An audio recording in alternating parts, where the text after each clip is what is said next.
The astrological ninth house. After the deep psychological mergings of the eighth house, the astrological journey ascends into the expansive and questing realm of the ninth. If the eighth house asks us to plunge into the depths, the ninth house invites us to expand our horizons. Traditionally known as the house of long distance travel and higher learning, its purpose is far more profound. It is the domain of the search for meaning itself. Ruled by Jupiter and Sagittarius, the ninth house is the architect of our personal philosophy, the catalyst for our curiosity, and the engine of our optimism. It answers the fundamental human question: what does it all mean? The most literal expression of the ninth house is through travel, specifically travel to foreign lands and cultures that are vastly different from our own. This is not the business trip of the sixth house or the romantic getaway of the seventh house, but the pilgrimage, the adventure, the journey undertaken to encounter the unknown. Through this physical expansion of horizons, we are offered a mirror to our own conditioning, forcing us to question our assumptions and broaden our understanding of what it means to be human. The ninth house posits that wisdom is found not by staying home, but by venturing out into the world with an open mind. This expansion is equally intellectual. The ninth house is the realm of higher education, not in the sense of vocational training, the sixth house, but in the pursuit of knowledge for its own sake.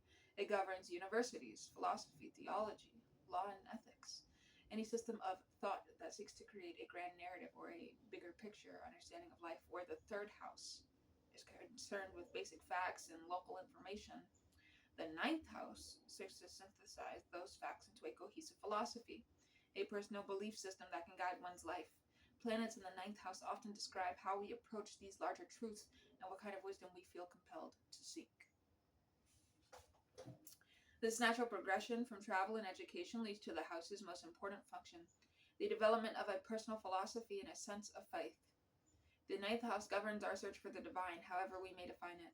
This is not necessarily organized religion, though it includes it, but rather our innate sense of optimism, our faith in the future, and our belief that there is a larger order or meaning to the universe.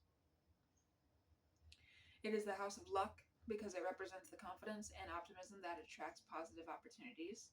A well aspected ninth house often bestows a natural buoyancy, a trust that the universe is essentially benevolent and that life is an adventure to be embraced.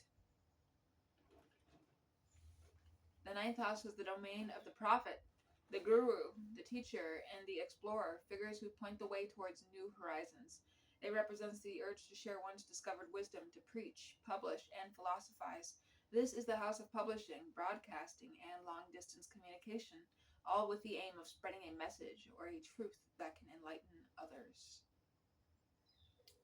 The ninth house is the antithesis of dogma and parochial thinking. It is the eternal student, forever curious and forever dissatisfied with easy answers. Its journey is a rejection of the small self in favor of a more expansive identity connected to a grander scheme.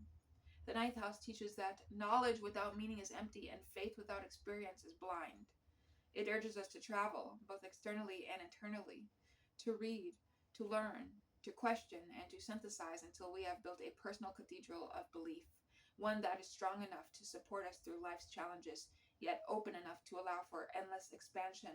It is the house that believes, quite simply, that there is always more to be discovered.